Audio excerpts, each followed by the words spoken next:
Hello everyone, myself is Ras Parayan Das. I'm from ISKCON Chuhu. By the arrangement of Mr. Vijay, we are conducting this session. The topic name is Enemy and Friend Within.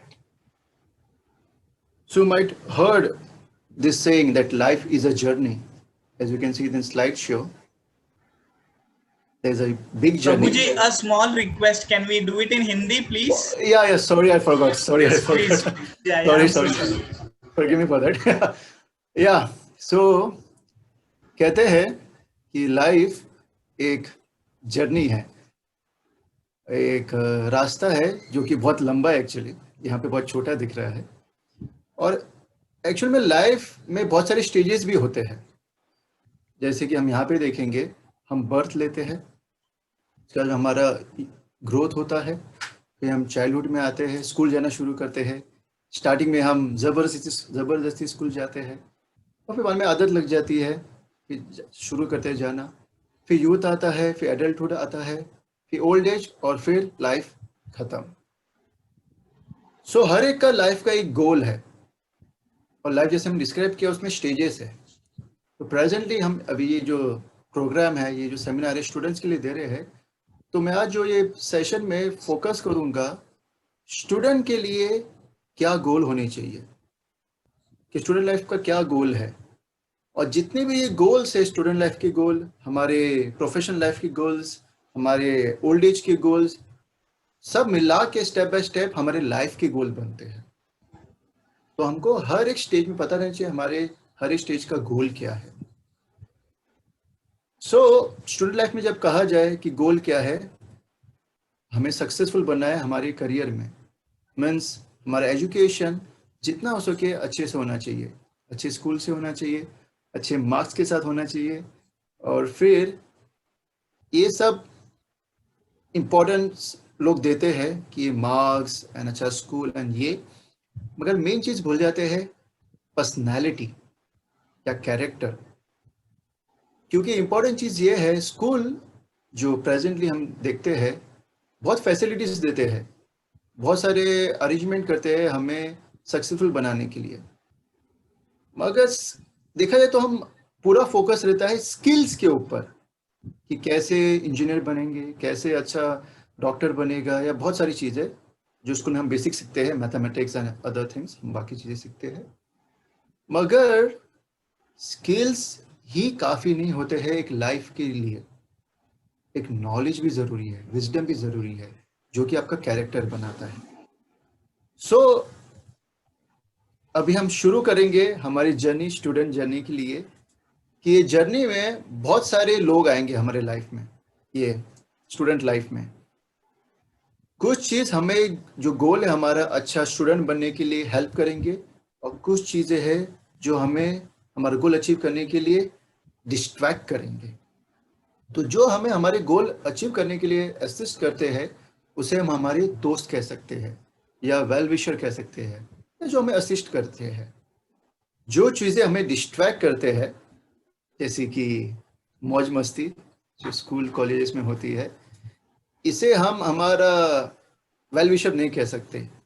और अगर बहुत ज़्यादा heavy प्रमाण पे distraction हो रहा है तो हम इसे एनिमी भी कह सकते हैं। और ये दोनों चीज़ हमें हमारी स्टूडेंट लाइफ में मिलेगी, फ्रेंड्स एंड एनिमी। फ्रेंड्स वो जो हमारे स्टूडेंट लाइफ के गोल को अचीव करने में हेल्प करे, एनिमी वो जो हमारे स्टूडेंट लाइफ के जो गोल है कि सक्सेस है, वेल एजुकेटेड बनने का, उसमें बाधा लाए या ऑब्स्टिकल लेके आए। तो अभी तो हम देखते हैं कि फ्रेंड्स डिस्ट्रैक्ट कर रहे हैं, मगर आजकल ये मॉडर्न हमारे फ्रेंड्स भी है, जैसे कि मोबाइल, हमें इजीली डिस्ट्रैक्ट कर देते हैं। और स्कूल में इतना होता नहीं है, मगर कॉलेज लाइफ में बहुत बड़े प्रमाण पे होता है, मगर आदत उसकी स्कूल से लगती है। या सो ये पूरी दुनिया में एक्चुअली हमें हमेशा दो टाइप के लोग मिलेंगे। ये वर्ल्ड ही ऐसा है, ये क्रिएशन ही ऐसा है जहाँ पे हमेशा दो टाइप के लोग रहते हैं, गुड एंड बैड। ये वर्ल्ड ऑफ ड्युअलिटी है, जैसे मैंने अपने प्रोमो में कहा गया था, कभी ठंडी, कभी गर्मी, कभी सुख, कभी दुख, कभी फायदा, कभी नुकसान, कभी अच्छा हेल्थ, कभी डिजीज, कभी कोरोना, कभी कोरोना नहीं। किसी ने सोचा नहीं था कि कोरोना आएगा, मगर देखो भी आ गया अचानक से। तो हमेशा कुछ ना कुछ होता रहता है जहाँ पे ड्युअलिटी आता है, जहाँ पे द्वंद आता है। तो ये चीजें हम सीख सकते हैं विजडम बुक से, जहाँ पे कहा गया है कि ये क्रिएशन बहुत बड़ा है, एक्चुअली बहुत बड़ा क्रिएशन है और हम एक छोटे से भाग है। कहते हैं कि 14 प्लानिटरी सिस्टम्स है, हम तो उसमें एक प्लैनेट में है। सोलर सिस्टम की बात नहीं कर रहा हूँ मैं, हायर एंड लोअर प्लैनेट की बात कर रहा हूँ, जिसमें स्वर्ग लोक बाकी प्लैनेट्स की बातें आती है। बाकी जुपिटर वो सब तो अलग है, जिसपे साइंटिस्ट लाइफ ढूंढ की कोशिश कर रहे हैं। पता नहीं कब मिलेगा, मगर मिलेगा किसी टाइम पे। तो हम नहीं रहेंगे तब उनको लाइफ मिलेगा। ओके, मिलेगा, well, all the best for them. मगर ये यूनिवर्स में हमेशा दो टाइप के हमेशा लोग रहते हैं, जिसे कहा गया है good good people and bad people. Sanskrit language में देवता एंड असुरास, जो हमेशा ये क्रिएशन के स्टार्ट से है। ये पूरा क्रिएशन भी फेजेस में है, साइकिल में जाता है। और बहुत सारी विजडम बुक में कहा गया है ये फेजेस को 4 युगास में साइकिल में कहा जाता है, जैसे कि golden age, silver age, bronze age and metal age, जिसको और जगह पे कहा गया है सत्ययुग, त्रेता युग, द्वापर युग एंड कलयुग। तो हम प्रेजेंटली हम मेटल एज में हैं, जिसे कहता है कलयुग। तो कहते थे पहले सत्य युग में, गोल्डन एज में, जो आसुरिक लोग हैं या जो बैड लोग थे, बुरे लोग थे, और जो अच्छे लोग थे, वो टोटल अलग अलग प्लैनेट्स में रहते थे, वो साथ में नहीं रहते थे कभी भी। जैसे आजकल की दुनिया में हम देखते हैं, हमारे आसपास अच्छा भी न्यूज आता है और बुरा न्यूज भी आता है। जैसे कि आजकल सुशांत सिंह का चालू है, उसका मर्डर किया गया था कि क्या किया गया था, उस पर ही सस्पेंस चालू है। तो वैसे ही पहले जो होता था, असुरिक और देवता अलग अलग प्लैनेट्स में रहते थे। तो जब भी हम देखते हैं इंटरगैलेक्टिकल वॉर, वो सब होता था, पहले हुआ करता था। फिर त्रेता युग में असुर और जो ये देवता है, या good people and bad people, ये एक कंट्री में आने लग गए, अलग अलग कंट्री में रहते थे, कोई ये कंट्री में, कोई दूसरे कंट्री में। एग्जाम्पल, लॉर्ड रामचंद्र अयोध्या में थे, वो एक जगह था, और रावण जो कि असुर था, ये लंका में था, जो दूसरे भाग में था। फिर द्वापर युग में, जो कि कहा जाता है ब्रॉन्ज एज, उसमें अच्छे और बुरे लोग एक फैमिली में आना शुरू कर दिए।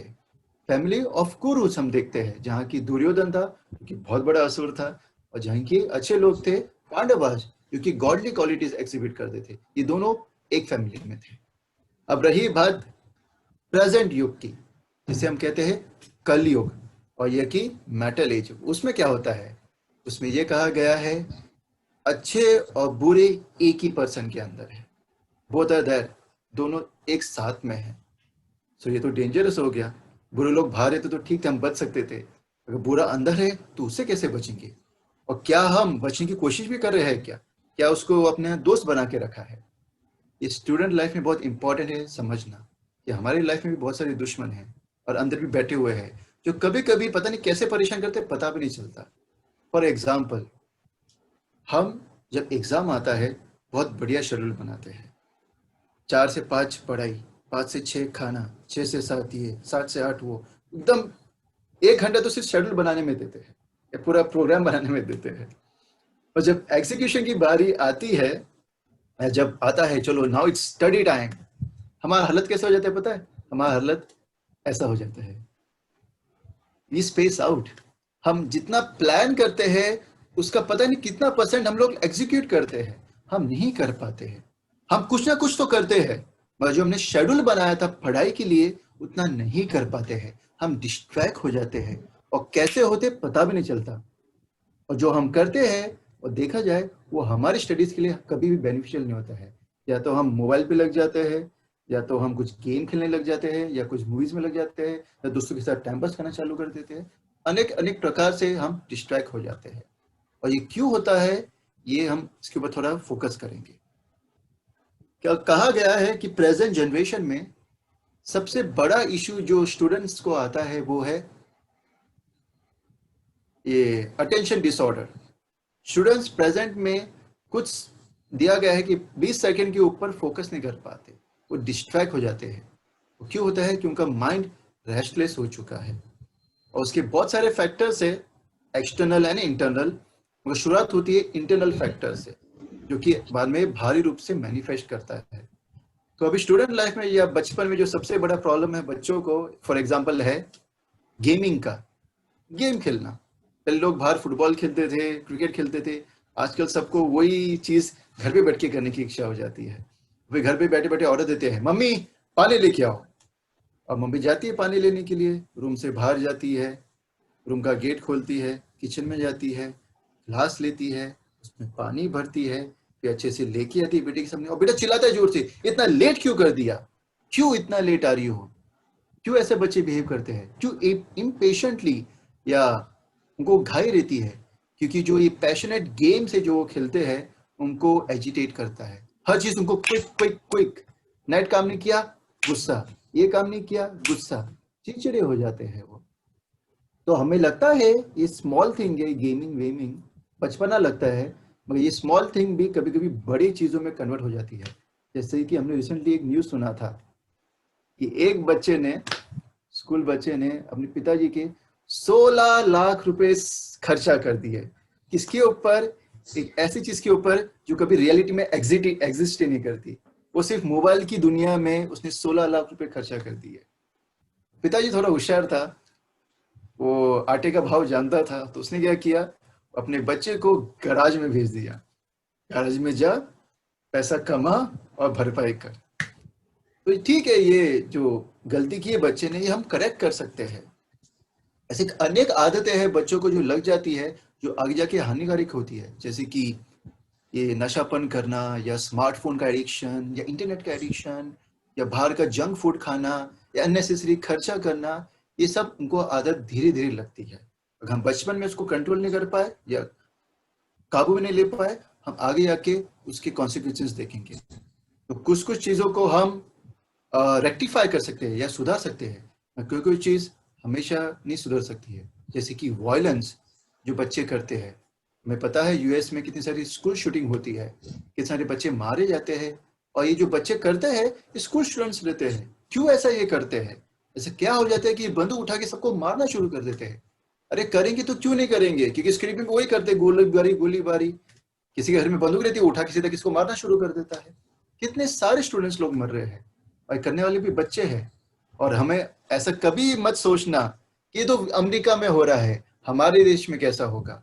हमारे देश में भी होगा, और धीरे धीरे आपको पता भी चलेगा, और तब न्यूज आएगा। जैसे अभी हेडलाइंस में आ रहा है ना कोरोना का, तब हेडलाइंस में आएगा school shooting, school shooting, school shooting. ये हो सकता है अगर हम ये जो हमारे इंटरनल एनिमीज को कंट्रोल में नहीं कर पाए।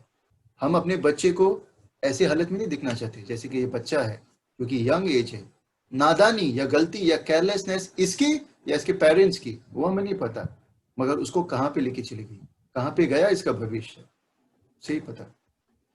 सो हमें रिकग्नाइज करना पड़ेगा हमारे दुश्मनों को जो हमारे अंदर भी है। और कहा जाता है विजडम बुक्स में, बहुत सारे जो बड़े बुजुर्ग है, जो वाइज लोग थे, वो कहते हैं हमारे कुल प्रकार के 6 दुश्मन हैं। पहला है अनावश्यक चीजों के लिए हैंकरिंग करना या इच्छा करना, जो चीज हमें नहीं जरूरत है उस चीजों की इच्छा करना। दूसरी है लालच करना, और जब नहीं मिले तो तीसरा है क्रोध में आना।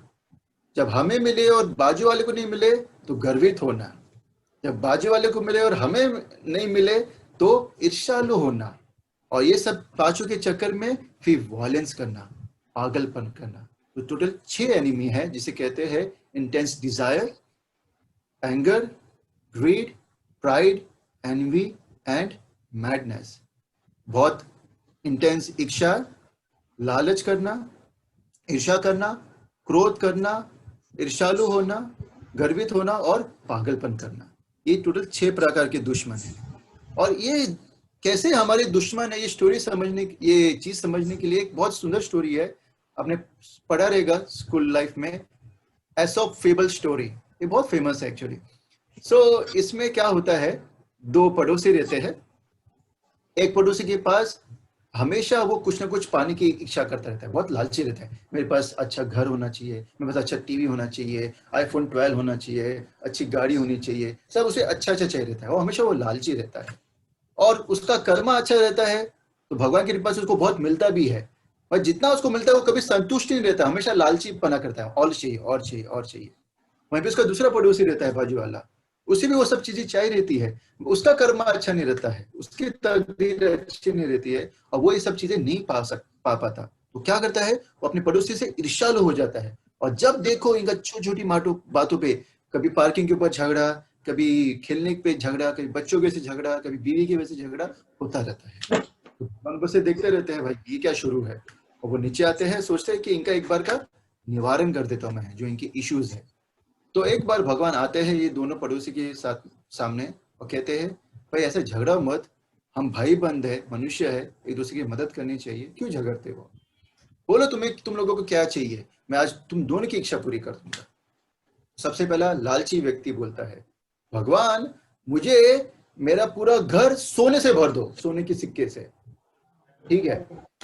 मगर इच्छा पूरी करने के पहले भगवान कहते हैं कि आप जो भी चीज मांगोगे, जैसे जो लालची व्यक्ति जो मांगेगा, ईर्ष्यालु व्यक्ति का उसको उसका डबल मिलेगा। जो भी एक व्यक्ति इच्छा मांगेगा, दूसरे वाले व्यक्ति की वो इच्छा डबल पूरी हो जाएगी। तो उसने बोल के सोच समझ के मांगना, ठीक है। फिर भी वो सुनता नहीं है, उसको तो लालच इंपॉर्टेंट है। वो कहते नहीं भगवान मुझे सोना ही चाहिए, सोने का सिक्का। तो वो मांगता है, उसका घर पूरा सोने के सिक्कों से भर जाता है, फुल विद गोल्डन कॉइन्स। हमारे घर में धूल मिट्टी निकलती है जब हम झाड़ू मारते हैं, सोचो आप जब झाड़ू मारोगे आपके घर में सोने के सिक्के निकल रहे हो, कितना मजा आएगा। उसका पूरा रूम सोने के सिक्के से भर जाता है। तो वो तो खुश हो जाता है, मगर फिर सुनता है कि उसके बाजू वाले के पास 2 रूम सोना मिल जाता है, उससे डबल मिलता है। कि वही कंडीशन थी, जो एक मांगेगा दूसरे को उसका डबल मिलेगा। तो जैसे वो सुनता है कि मेरे पड़ोसी के पास ज्यादा है, वो दुखी हो जाता है। अब बारी आती है मांगने की ईर्ष्यालु व्यक्ति की।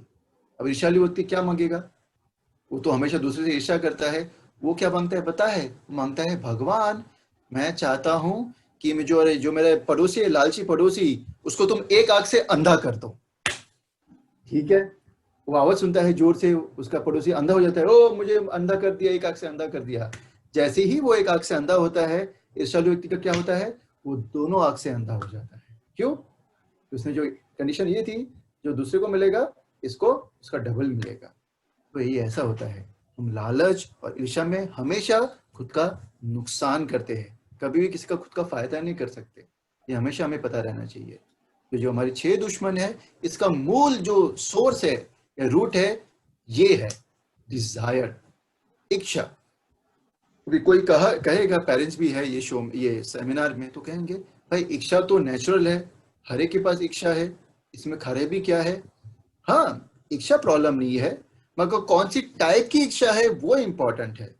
कि हमारे इसमें 2 प्रकार की इच्छा आती है, एक अच्छी एक बुरी। जैसे कि अभी कोरोना का सिचुएशन है, हमारे लाइफ में बहुत सारी रेस्ट्रिक्शंस है, पाबंदी है, मास्क पहनना और फिर सोशल डिस्टेंस मेंटेन करना, ये सब है, सैनिटाइज करना। अब कोई एक व्यक्ति वो कहते हैं मेरी इच्छा नहीं होती है मास्क वास्क पहनने की, मैं ये मास्क वास्क पहनूंगा नहीं, मेरे जो मन में आएगा मैं वो करूंगा, सबके जाके गले मिलूंगा। तो ये अच्छी इच्छा है क्या, लोग उसको जूते मारेंगे ना। तो वैसे ही हमारी जो इच्छा होती है, कभी कभी अच्छी होती है, कभी कभी बुरी होती है, कि कलयुग है, अच्छा बुरा दोनों हमारे अंदर है। एक एग्जाम्पल देता हूं कि कैसे क्योंकि इच्छा बच्चों के लिए जो स्टूडेंट लाइफ में हानिकारक हो सकती है। बच्चे आजकल मोबाइल फोन बहुत यूज करते हैं। तो हमारे घर पे हमारे लड़के के पास स्मार्टफोन नहीं है, बाजू वाले बच्चों का देख लेते हैं, उसके पास स्मार्टफोन है, आईफोन है, बड़ा स्क्रीन है।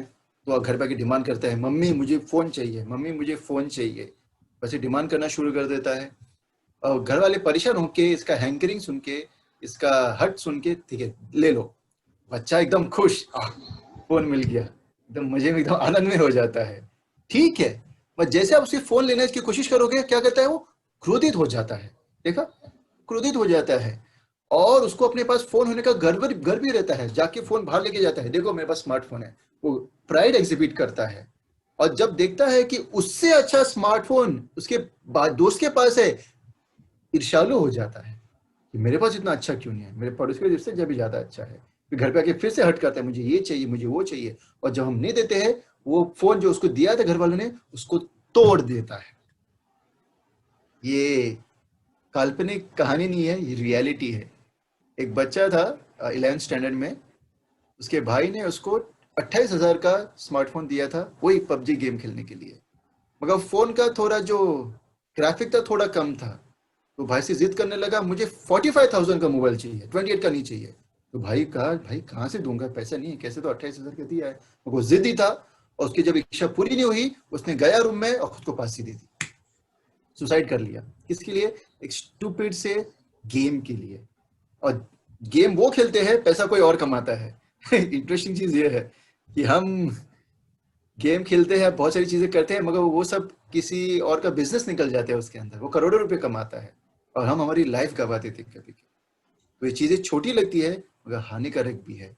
तो दोनों बच्चों की और माता पिता की रिस्पॉन्सिबिलिटी रहती है कि बच्चे को क्या देना, क्योंकि डिजायर करने से पहले हमें सोचना चाहिए, क्या हम डिजर्व करते हैं, क्या ये चीज हमारे लिए बनी है, क्या क्या ये चीज मुझे हेल्प करेगी क्या। बच्चे बहुत बार कहते हैं, मैं पढ़ाई करूंगा, मैं, मुझे लैपटॉप दे दो, मुझे व्हाट्सएप चाहिए यूज करना है बच्चों से पढ़ाई शेयर करने के लिए। हम भी बचपन में पढ़ाई किए थे, हमें भी पता है बिना व्हाट्सएप की भी पढ़ाई होती थी, बिना लैपटॉप की पढ़ाई होती थी। ऐसा कौन सा ये लोग पढ़ाई कर लेते हैं? आखिर में वो लोग गेम ही खेलते हैं, नादान रहते हैं। तो हमें पहले, जब भी हम डिजायर करें तो पहले सोचना चाहिए क्या हम डिजर्व करते हैं। क्योंकि क्या हो रहा है आजकल की जो बच्चों की मेंटेलिटी है, बच्चों की नहीं एक्चुअली, सभी जो पूरी दुनिया की मेंटेलिटी है, कौन डिसाइड करता है? ये मीडिया वर्ल्ड, ये कॉर्पोरेट वर्ल्ड, क्योंकि पूरा कंट्रोल करते हैं कि आपको क्या लेना चाहिए, वही आपको कंट्रोल करते हैं। ओह, जैसे वो टूथब्रश है, पास आओ पास आओ, टूथब्रश करता है और सबको लगता है सब उसके पास आ जाएंगे। डिओड्रेंट है, उसको लगता है कि पूरा सुगंधित हो जाएगा, और सभी बच्चे बिना नहाए स्कूल कॉलेज जाते हैं डिओड्रेंट के चक्कर में। से बहुत सारी चीज है जो बच्चे ऐसे एडवर्टाइजमेंट से ले लेते हैं।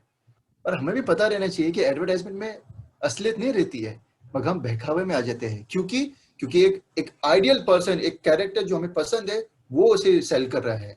जैसे कि हमारे क्रिकेट स्टार है, जैसे विराट कोहली फॉर एग्जाम्पल, अच्छा क्रिकेट खेलता है, स्पोर्ट्स खेलता है, हम भी क्रिकेट खेलते हैं, तो हमें लगता है ये कितना अच्छा आइडियल है।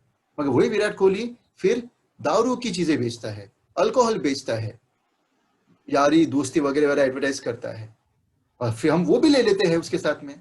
तो हम डिस्क्रिमिनेट नहीं कर पाते हैं क्या है हमारे अच्छे और क्या हमें बुरे के लिए। पूरा ये जो हमारा ये आजकल की दुनिया है, हमारी मेंटेलिटी भी ये मीडिया वर्ल्ड कंट्रोल करते हैं, जो कि बहुत बड़ा बिजनेस है। हर चीज का बिजनेस बनाया गया है, बच्चे के खाने से लेके से बच्चे हमारी मृत्यु तक सबका बिजनेस बनाया गया है। तो हमें बहुत सावधान रहना पड़ेगा ना, हमारा भी लाइफ एक वेस्टेज हो जाएगा, जैसे कि ये मोबाइल का वेस्टेज होता है, जो कि आजकल यूएस में सबसे बड़ा इशू है, ई वेस्ट। कि वहां पे कभी भी कोई फोन लेता है, उसे रिपेयर नहीं करता है, उसे डम कर देता है। तो इतने सारे आजकल आईफोन आते हैं, हमने आईफोन 6 ले लिया, तुरंत 2 महीने बाद आईफोन 7 आ जाता है, फिर आईफोन 8, फिर आईफोन 9, फिर आईफोन 10, फिर आईफोन 11, ऐसे विभिन्न प्रकार के आईफोन आ जाते हैं। कुछ अंतर नहीं रहता उसमें, सेम ही रहते हैं, बस थोड़ा सा कलर पेंट, यहाँ से थोड़ा सा लेंस बदल दिया, और उसके हम लाख लाख रुपए भरते हैं। मगर हमारे हीरो, हमारे आइडियल्स वो खरीद के जेब में लेके घूमते हैं, तो हमें भी लगता है कि हमारे पास भी होना चाहिए। एक ईगो की बात आ जाती है। से कार की बात है फॉर एग्जांपल, हर कार में फ्यूल लगने वाला है, पर हर किसी को मर्सिडीज कार चाहिए, आखिर में तो वो चक्के पे चलने वाली है, और फिर भी फिल्मों में दिखाया गया कि वो कार अच्छी होती है। तो हमारी भी मेंटेलिटी बदल जाती है कि वो कार अच्छी होती है, मगर कोई अगर अप्रिशिएट करने नहीं वाला रहेगा तो कार भी एक वेस्टेज है। तो हमें बहुत संभल के रहना पड़ेगा ये एडवर्टाइजमेंट दुनिया से, क्योंकि बच्चों की मेंटेलिटी और हमारी भी मेंटेलिटी बनाते हैं।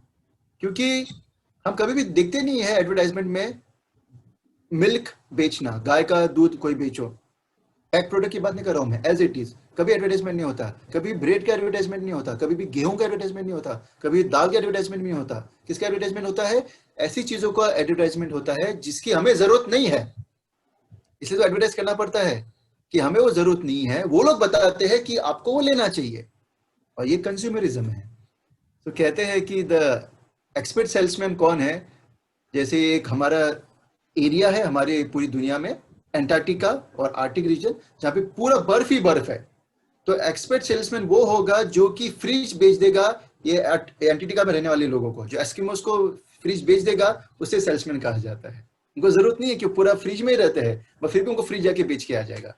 ऐसे हमारे साथ में हो रहा है, हमें नहीं चाहिए भाई। सेल्समैन इतने एक्सपर्ट हो गए आजकल की दुनिया के, हमारी साइकोलॉजी जानते हैं, हमें क्या चीज आकर्षित करती है वो जानते हैं, वैसे कलर के प्रोडक्ट्स बनाते हैं ताकि हम बिविलर हो जाए। तो हमें अभी क्या करना पड़ेगा? हमारे लाइफ में फिल्टर लाना पड़ेगा, कि बाहर ने पूरा बिजनेस बना के रखा है, तो हमें हमारी खुद के लाइफ में एक फिल्टर बनाना पड़ेगा। जिसमें से हम जो अननेसेसरी चीज है उसको रिजेक्ट कर दें और जो इंपॉर्टेंट चीज है उसको हमारे लाइफ में आने दें। और ये फिल्टर बहुत इंपॉर्टेंट है भेद करने में कि क्या जरूरी है और क्या नहीं जरूरी है। जैसे कि पानी हमारी लाइफ में सबसे इंपॉर्टेंट है, मगर अल्कोहल हमारी लाइफ के लिए जरूरी नहीं है। हमें कुछ काम की जरूरत नहीं है। हम पैदा भी हुए थे बिना उसके। हमको जब पैदा हुए थे हमको माँ ने दूध दिया था, अल्कोहल नहीं दिया था। और पता नहीं कहाँ से आदत लग जाती, टीवी सब देख के हम वो भी शुरू कर देते हैं। तो ये बहुत इंपॉर्टेंट है कि हमें बुद्धि से फिल्टर लगा के भेद करना पड़ेगा कि हमारे लिए इंपॉर्टेंट क्या है। वैसे ही स्टूडेंट लाइफ में हमें डिस्क्रिमिनेट करना पड़ेगा कि क्या चीज हमें हेल्प कर रही है हमें अच्छा स्टूडेंट बनने में, क्या चीज हमें हेल्प कर रही है हमारा मन पीसफुल रखने में। तो ये चीज हमें डिस्क्रिमिनेट करनी पड़ेगी। हम वो कैसे भेद करेंगे? इंटेलिजेंस से, बुद्धि से। बुद्धि हमें कैसे आती है? ज्ञान से, नॉलेज से। और ये चीज हमें स्कूल से मिलनी चाहिए, क्योंकि यह प्रॉब्लम क्या है, हमें स्कूल में सिर्फ स्किल्स सिखाया जाता है, सिर्फ स्किल्स, कैसे अच्छा इंजीनियर बनना, कैसे क्या करना। हमें नॉलेज नहीं दिया जाता कैसे हमें लाइफ जीना चाहिए, कैसे कैरेक्टर बनाना चाहिए, वो कोई नहीं सिखाता है।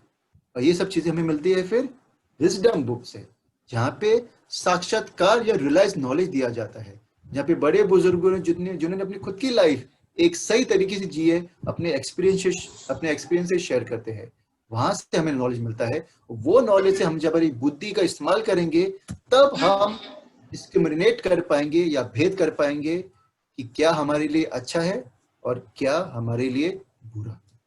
तो ये विजडम लिटरेचर, अनेक रिलीजन है हमारी दुनिया में, कोई हिंदू रहेगा, कोई मुस्लिम रहेगा, कोई ज्यू रहेगा, कोई क्रिश्चियन रहेगा, हर एक अपने अपने लिटरेचर है। कहीं पे हमारे भगवत गीता है जो कृष्ण भगवान ने कही थी, कहीं पे कुरान है क्राइस्ट से आया था, कहीं पे ये कुरान है जो मोहम्मद से आया था। Bible, Quran and Bhagavad Gita, Muhammad, Jesus and Krishna, इन सब से आया था। जो अभी जब पढ़ेंगे हमारे साथ में जो हमारी सिलेबस है स्किल्स सीखने के लिए, फिजिक्स, केमिस्ट्री, मैथ्स, इंग्लिश, वो तो इंपॉर्टेंट है स्किल्स के लिए। और जब हम ये चीज साथ में पढ़ेंगे ना, ये हमें हेल्प करेंगे जो हमारे दुश्मन है अंदर, ये लस्ट, ये एंगर, ये ग्रीड, इससे बचने के लिए, क्योंकि हमारे अंदर है। आप मानो या ना मानो, ये है हमारे अंदर। हम देखते हैं बाहर दुनिया में क्या शुरू है, और आप सबको पता है कि हमारे अंदर कुछ बुरी चीजें हैं। तो ये हमें हेल्प करेगा भेद करने के लिए, मैं इससे कैसे बचूं।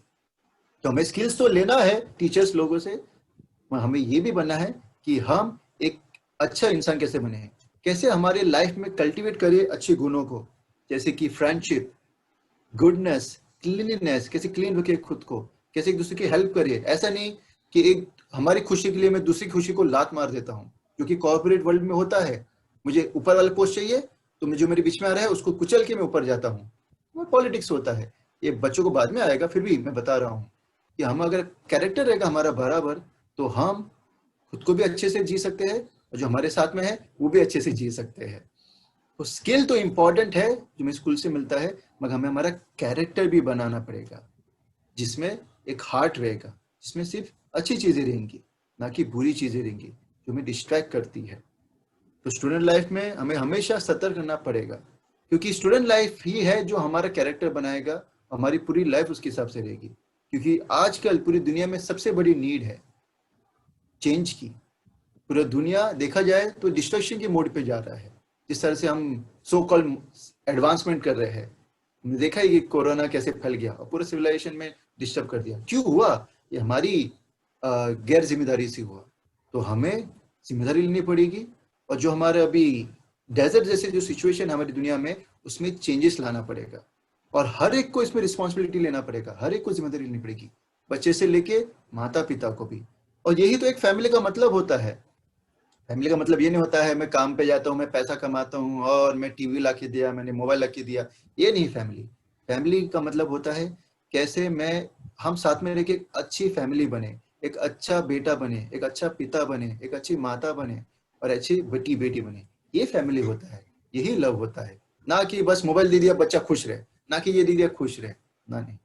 फैमिली मतलब हम साथ में जो हमारी जर्नी है लाइफ की, साथ में अच्छे से जिए, ना कि बैड कैरेक्टर से जिए जो हमारे अंदर भी है, उससे बच के एक दूसरे की हेल्प करके साथ में रहे। भाई सबसे बड़ी जिम्मेदारी होती है पिता से। पिता ही हमारे घर का हेड है, तो उसकी सबसे पहली जिम्मेदारी होती है, ये रिस्पॉन्सिबिलिटी होती है कि कैसे हमारा फैमिली साथ में रहता है। और फिर आखिर में जब हम आखिर में गोल पे जाते हैं तो हमारा अंत हैप्पी होना चाहिए, और हमारी जो जर्नी है वो एंड तक पहुंचने के लिए वो प्लीजिंग होनी चाहिए। यही लाइफ का सक्सेस है, और कोई लाइफ का सक्सेस नहीं है। हमारा एंड हैप्पी मीन्स सेटिस्फैक्ट्री होना चाहिए। हमारी जो जर्नी है जो हम डिसाइड करेंगे through wisdom books like Bhagavad Gita, बाकी हमारी जो ग्रंथ है उनकी मदद से, वो प्लीजिंग होनी चाहिए, क्लियर कट होना चाहिए, और ये हमारी ड्यूटी है। धन्यवाद। हरे कृष्ण। सो ये जो सेमिनार था, ये सेशन हो चुका है। आपको किसी को बहुत दिक्कत भी गई रहेगी कुछ समझने के लिए, तो आप जिज्ञासा कर सकते हैं, या कोई क्वेरीज रहेंगी तो वो पूछ सकते हैं, अगर हमारे पास समय रहेगा तो। ये विजय जो प्रभु वो बता सकते हैं कि हमारे पास कुछ समय है क्या वो शेयर करने के लिए, प्रभु जी, टाइम देखेंगे। पेरेंट्स और स्टूडेंट्स, अगर आपको कुछ चीज का डाउट है आज का जो चैप्टर हुआ है, तो आप प्रभु जी से पूछ सकते हो।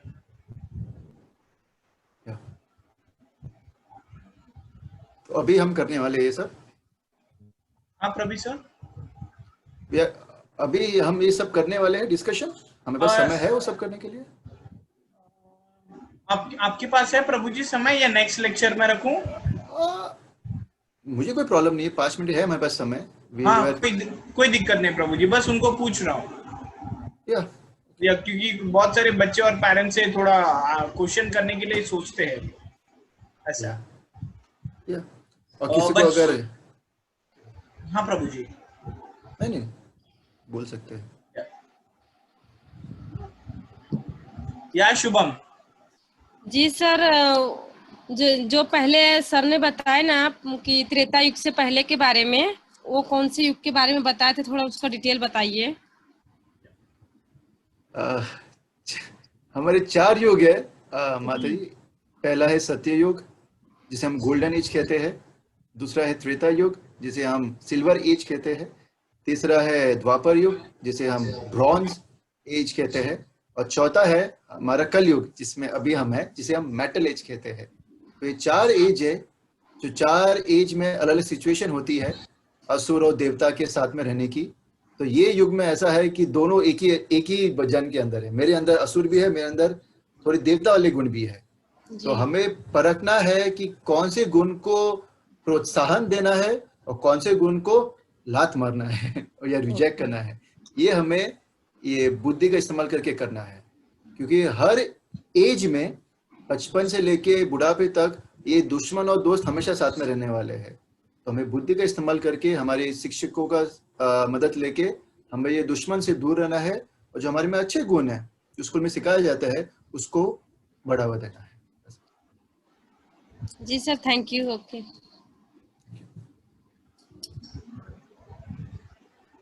आई think no other doubts Prabhu ji. या और एक रिक्वेस्ट रहेगा, कभी कभी लोग हिचकते हैं ऐसा जनरल में पूछने के लिए, तो आप मेरा नंबर इनसे शेयर कर सकते हैं, या आपको क्वेरी पूछ सकते हैं और आप मुझसे बात कर सकते हैं। मैं आपको, you can become a media in between, whatever you feel comfortable, and we can resolve the queries if they have any. What I will do Prabhu ji, whatever video notes I will get now, I will forward it to them, and in the next session 10 minutes we will have a question and answer with them, so even we will understand whether they are just studying or whether they are involving also in that.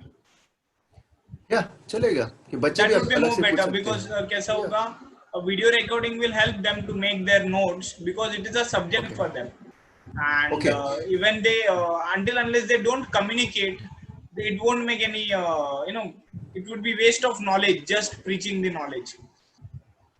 So hearing, that's also one part of knowledge, that actually they are hearing.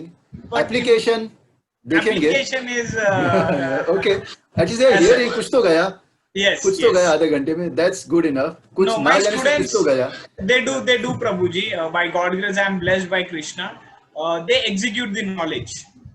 Okay. And whatever they will learn over here, they need to make a video bite for which they get marks in that. Okay.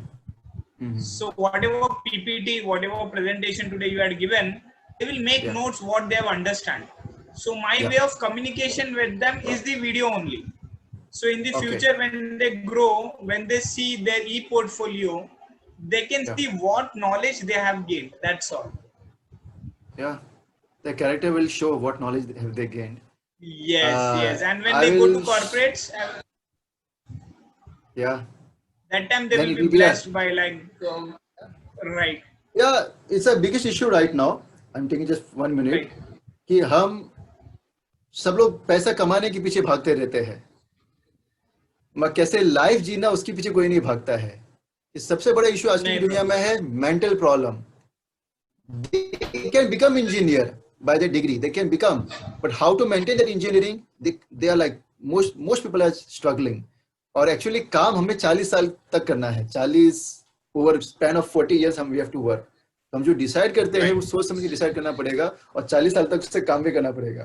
तो it's a huge struggle if you made a wrong choice due to pressure or whatever.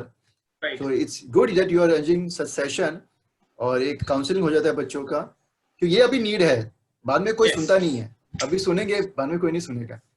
It's like that. It's nice. This is where they will rectify themselves. This is where what we think, what we will be, what we learn, we will be. And learning Bhagavad Gita is a very good aspect where we can really improve our life. Yeah, Bhagavad Gita, Quran, Bible, I've Bible, read, everything. they all give you an understanding that how to be a man or how to be a human actually. क्या मनुष्य कैसे बन सकते Right. हो। हर कोई engineer बनने के पीछे पड़ा है मगर मनुष्य नहीं बन रहा है। जैसे आप एक रूम के अंदर हो, अगर मैं सिविल इंजीनियर थोड़ा करप्ट रहूंगा, मैं थोड़ा सा कॉलम में मिट्टी कम ये कम कर दिया, बिल्डिंग गिर गई, क्या किया मैंने? इंजीनियर तो सोकल खिलाया, कैरेक्टर Right. कैसा था? पुअर था, तो नुकसान होगा। इंजीनियर बन जाओगे मगर अगर कैरेक्टर नहीं है तो फिर मतलब क्या है? तो ये इम्पोर्टेंट है। Okay, Right. So I think so it's time done now, it's 7:40. Done, Prabhuji. Yeah. Yeah, so I will share anything if you need the PPT. I have the PDF for me. I request video and notes, written notes if we get in of this of Yes. today's session. Yeah, I can share you, but you have already recording this. I think so. The recording is going on. Yeah. Okay. After, So recording will be sent to you, and I'll send the PDF. So yeah. thank you very much. Hare Thank you very Krishna. much, Prabhuji. Hare Krishna. It was an awesome Hare session, Prabhuji. Thank you. Okay. Hare Krishna. Hare क्या Krishna. विजय प्रभु, hello. हाँ किरण प्रभुजी। हाँ सो एक minute. सो हम सब लोग इस great रासपरायण प्रभु का बहुत बहुत धन्यवाद देंगे कि स्टूडेंट्स के लिए कैसे हम लाइफ जीना है और कैसे हम स्टूडेंट लाइफ में हम जो अच्छे क्वालिटीज़ है हमें वो सब हम अपने अंदर ले सकते हैं और हम कैरेक्टर, एक अच्छा कैरेक्टर, गुड क्वालिटीज़ ला सकते हैं। और रासपरायण प्रभु एंड विजय प्रभु को भी बहुत बहुत धन्यवाद कि उनके वैल्यूबल टाइम निकाल के आए और उन्होंने अरेंज करवाया एक्चुअली ये session. Thank you so much Vijay Prabhu and Rasparayan Prabhu, thank you so much. Thank you, Prabhuji. It's our duty. Yes yes Prabhu. It's a no thank you for each other. It's our duty, Prabhuji. And thank you to the leaders who are preaching us. Thank you. Thank you very much. सो सभी parents और students को एक विनम्र ये request है कि next week भी होगा ये सेशन, एक नया टॉपिक और एक बहुत एक्साइटिंग टॉपिक के ऊपर। सब लोग नेक्स्ट वीक भी ज्वाइन करिएगा। Thank you. Hare Krishna. Sure, Prabhuji. प्रभुजी एक रिक्वेस्ट है, अगर मुझे नेक्स्ट वीक का टॉपिक